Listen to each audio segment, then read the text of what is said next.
You are going to hear a conversation between an agent and a client. First, you have some time to look at questions 1 to 6.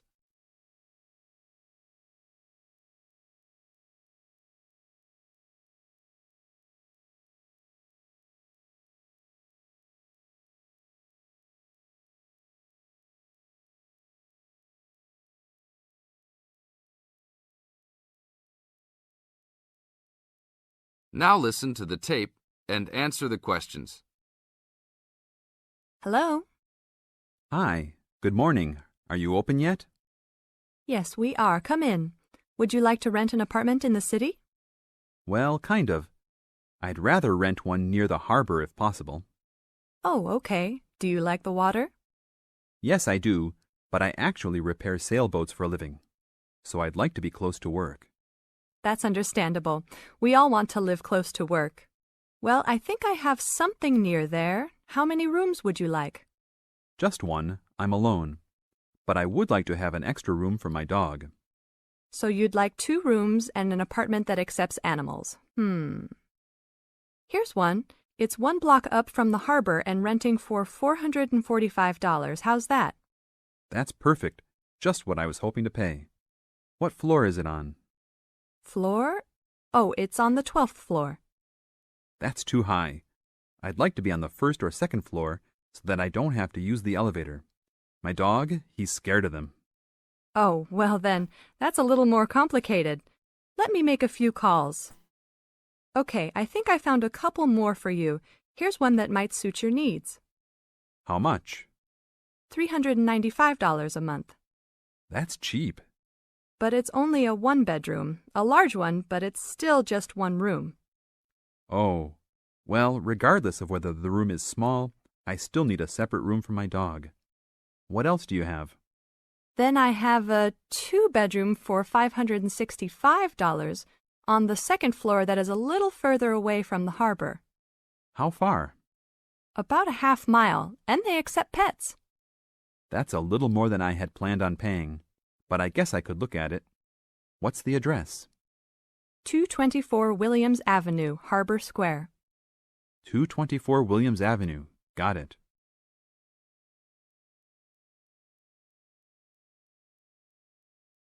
Now look at questions 7 to 10.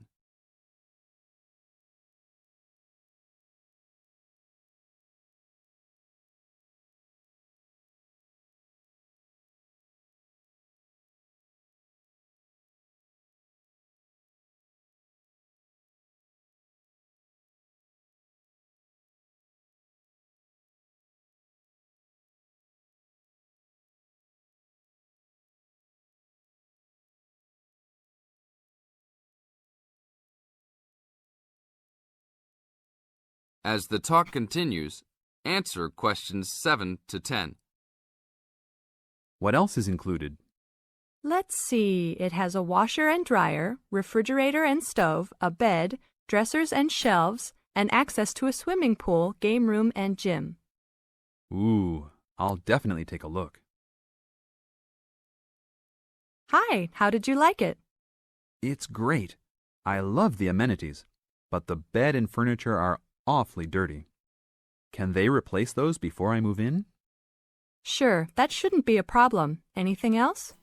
Yeah, I didn't see anywhere to park my car. Is there a parking lot in the basement? Yes, there is. Would you like to rent a space? No, I'd like that to be included in the rent. Oh, well, I'll see what I can do, but I can't guarantee that. Do you want to take it anyhow? If those 2 issues were solved, I would love to take it. That is the end of part 1. You now have half a minute to check your answers.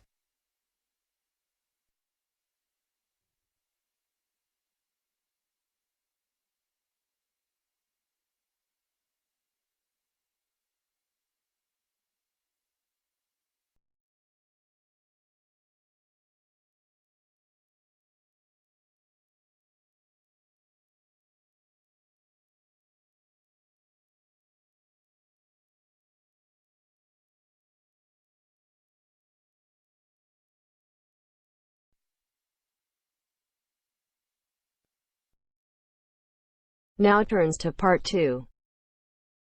Part 2. First, you have some time to look at questions 11 to 16.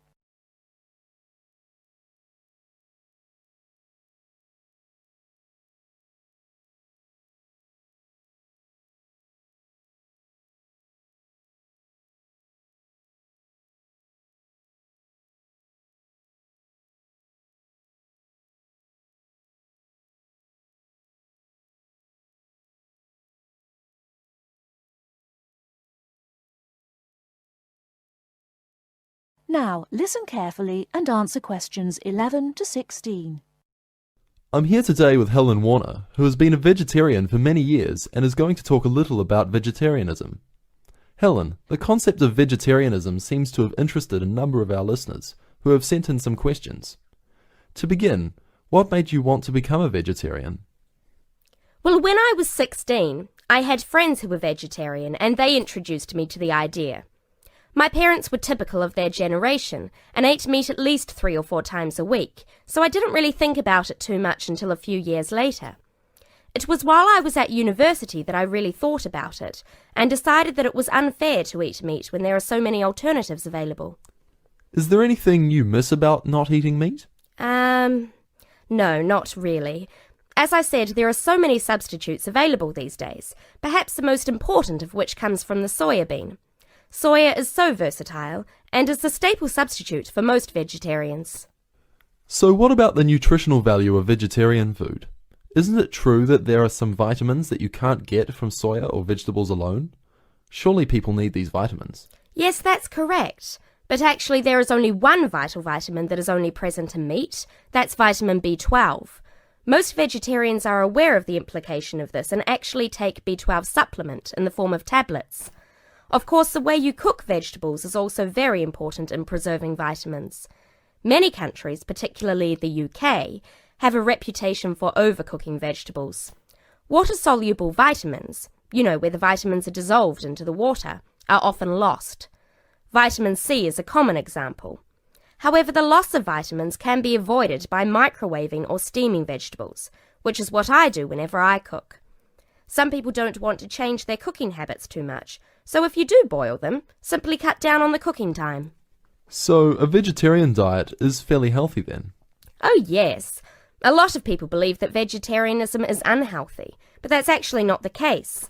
Vegetarians are actually considerably healthier than many meat eaters.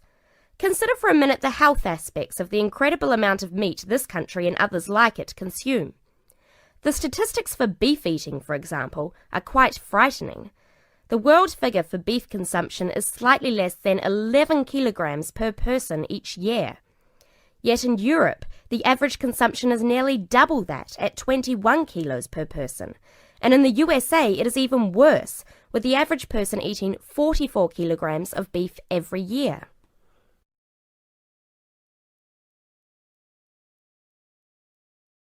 Before you hear the rest of the talk, you have some time to look at questions 17 to 20.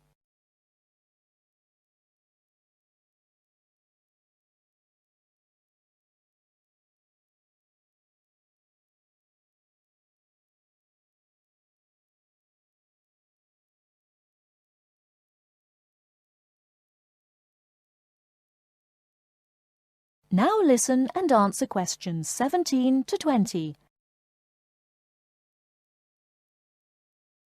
So are you suggesting that people stop eating meat altogether and everyone adopts a vegetarian lifestyle? No, not at all. Even in the healthiest diets, there is still a place for meat, but it should be eaten in moderation. Many nutritionists think of foods in terms of a pyramid, with the foods we can eat relatively freely at the bottom and the foods we should carefully restrict at the top. The majority of our diet should be composed of cereals, which would go on the bottom row of the pyramid. In this category could also be included such things as rice and pasta. Next, a good diet is followed by a roughly equal amount of vegetables and fruit. I have at least 2 servings a day of fruit and vegetables whenever possible. In decreasing quantities, you can then eat dairy foods, eggs, cheese, etc. Almost at the top of the food pyramid comes fish, carefully prepared of course, not dripping in oil or batter, and white meat. Chicken, for example, is a comparatively healthy meat, but again, a lot of this comes down to preparation methods. Right at the top of the pyramid come the ingredients of far too many Western meals, red meat and potatoes. It is particularly in that area that I would suggest moderation. Well, thank you very much, Helen. I'm sure that a lot of listeners are interested in your views. How could they find out more about the health benefits of vegetarian options? Well, there are lots of websites and books on healthy eating and vegetarianism, but it is always important to remember to consult your doctor before making any radical changes to your diet or lifestyle.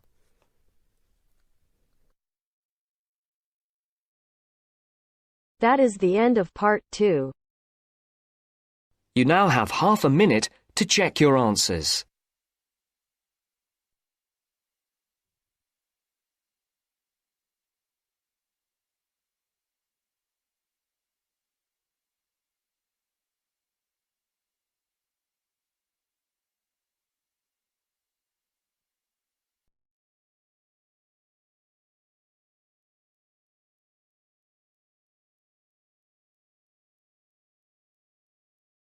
You will hear a discussion between two students and their tutor. First, you have some time to look at questions 21 to 25.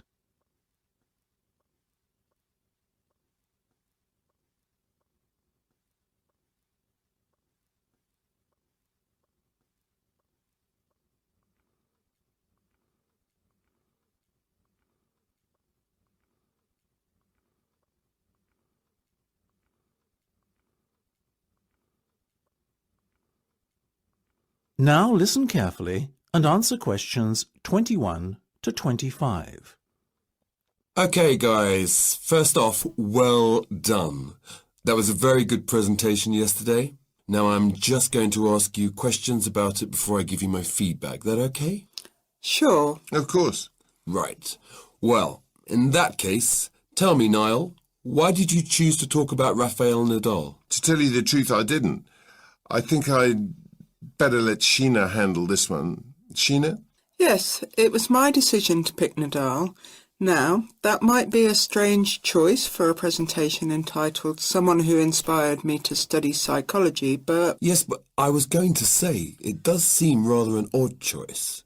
Was it simply down to the fact that he's a sporting hero of yours and so a role model? You talk about him a lot, Sheena, so this much is clear. It's true. Nadal is someone I look up to, but my reasons for choosing him were totally professional. You see, I doubt perhaps in the history of tennis that there was ever a better match player than him, and that got me thinking, what is the secret to his success? How does he control his nerves so splendidly? The more we started to look into his background, the more I realised Sheena was right. Nadal was a perfect candidate for this study. He is, on so many levels, a very well-balanced character, and it was fascinating to gain an insight into the mind of this great champion over the last few weeks. I'll admit that I was at first somewhat unsure about whether or not I should back Sheena on this one, but it didn't take long for our research to put us at ease. So, while most of the students were researching Freud and other visionaries in the field of psychology and psychoanalysis, you were looking into a present-day sports star? Does that not strike you as a little odd? Of course, we knew it was a risk. After all, there was a danger that no one, least of all you, would take us seriously when we stood up on stage and started our presentation. That said, I think it is in the spirit of psychology to be inquisitive and adventurous and not just stick to the conventional. Otherwise, how would the field have come so far, as it has done already? Well, I must say, your risk certainly paid off. Yours was, without a shadow of a doubt, the most interesting and original presentation I saw. And judging by the reactions of the other students, I would have to say that everyone else was equally impressed. Thank you. I'm so glad you think so. Yes, but notwithstanding your excellent presentation content, we must remember that the marks for this project are awarded based on a number of criteria, and we'll examine those in a few minutes. But first, another question. Where did you find your sources? Well, and I don't quite know how we managed it, but we were able to secure a face-to-face interview with Nadal, while he was over here for the Wimbledon Tennis Championship, so we weren't reliant on newspaper articles and interviews or any other forms of secondary sources. We did, however, find the library's sports archive an invaluable backup aid to help us fill in the gaps and piece together our interpretation of what makes Nadal such a mentally strong champion. Before you hear the rest of the discussion, you have some time to look at questions 26 to 30.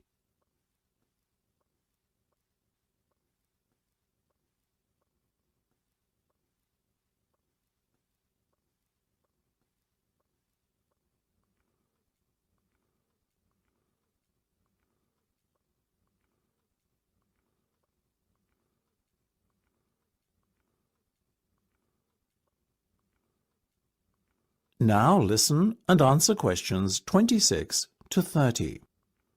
Okay, well, as I said, congratulations again for your excellent work. Now it's time for my feedback. The first area where marks were awarded is in your use of equipment. I felt that had you not been a little too reliant on the overhead projector, and had you, for example, used the interactive whiteboard and audio equipment a little more effectively, you would have received top marks in this section. As things stand, though, your use of equipment was still very satisfactory. It's just a shame as it was an opportunity missed to score full points. The next area I was asked to assess is content. As you might have guessed, I simply can't fault you on that. Highly original work, so well done. As for your timing, I felt that the two of you were a little too over-rehearsed, so the presentation felt, at times, a little robotic. That said, again, it was very satisfactory, and you would get full points for effort. Sadly, though, there is such a thing as trying too hard, and that cost you top marks here, I'm afraid. Oh, I see. Right. What was particularly impressive, though, was the thick handout you'd prepared for everyone. I took it home to read through it afterwards, and it was very well written. But not alone that, it also enhanced my experience of the presentation itself on the day, as I was able to refer to the handout for further information on what was being discussed and to answer any questions I had. Very nice. As for your level of interaction, well, you had so much that you were intent on packing into your 20-minute time slot that sadly you run out of time at the end, which left no room whatsoever for interaction and no one had the chance to ask you any questions. You've probably guessed, therefore, that you did worse than average in this department, and unfortunately, your score will have to reflect this. Oh my goodness, everything sounded so positive at the start. That is a big disappointment. We worked so hard. Now, don't be so quick to get deflated. Remember, your presentation skills only count for 15% of the project grade. Your score in this assessment, even if it were terrible, would still not be enough to prevent you from getting top marks overall. It's very hard to score well in the presentation assessment anyway, so believe me, you both did reasonably well. Thank you. I wish I felt like that. Yes, your feedback was very constructive. We're just a little disappointed with ourselves. Why? That's the end of section 3. You have half a minute to check your answers.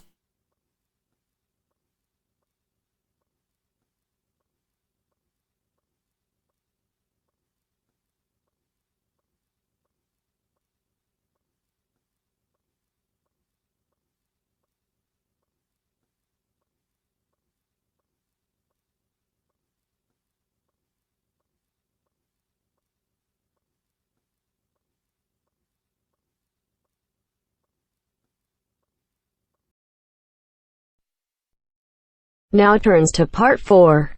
Part 4. You'll hear an introduction about the tutorial courses of the physics school. First, you have some time to look at questions 31 to 40.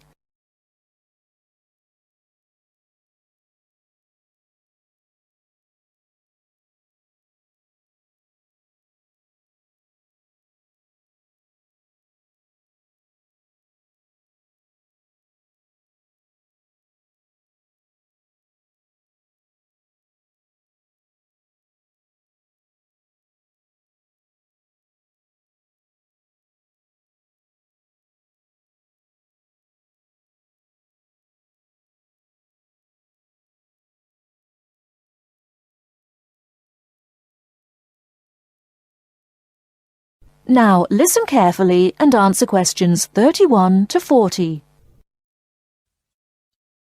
Welcome to Orientation Week. This is the Physics School session, and we'll welcome Professor Smith, the head of the school, to introduce you to the tutorial system. Welcome, Professor Smith. Thank you. You may have noticed life at university is totally different from that of school. For you, tutorials are an important part of the teaching program. Tutors are the primary contact between undergraduate students and the school. A tutor is the student's personal tutor as well as their academic tutor. Tutorials for physics undergraduates consist of 6 students who meet each week with their tutor for at least 50 minutes. For radiographer students, tutorials will normally consist of a group of about 10 students who will meet fortnightly with their tutor for a period of at least 50 minutes. In the first semester, the tutorials are during weeks 1 to 11. For semester 2, they are during weeks 14 to 24. Everybody involved is expected to be present and on time, and the tutor will also be available in week 12 and 25 to discuss problems that arise during revision, but attendance by students is optional. Now I'm going to introduce to you the stages and activities of the tutorials. The induction period is from week 1 to 3. I know that a significant minority of you experience culture shock during your first few months at university, and the important function of this stage is to identify students who are having difficulty integrating into the academic program. In particular, tutors should check your attendance of lectures, tutorials, laboratory sessions, and this sort of things. Tutors also help you tackle work in a systematic and effective manner. Stage 2 begins from the 4th week.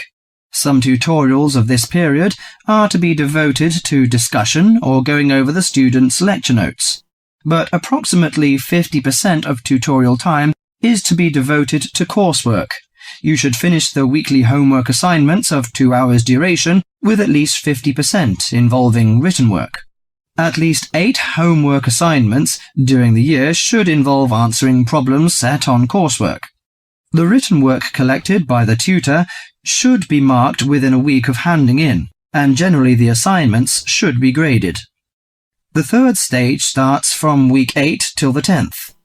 During this period, math and 4 core physics programs are included.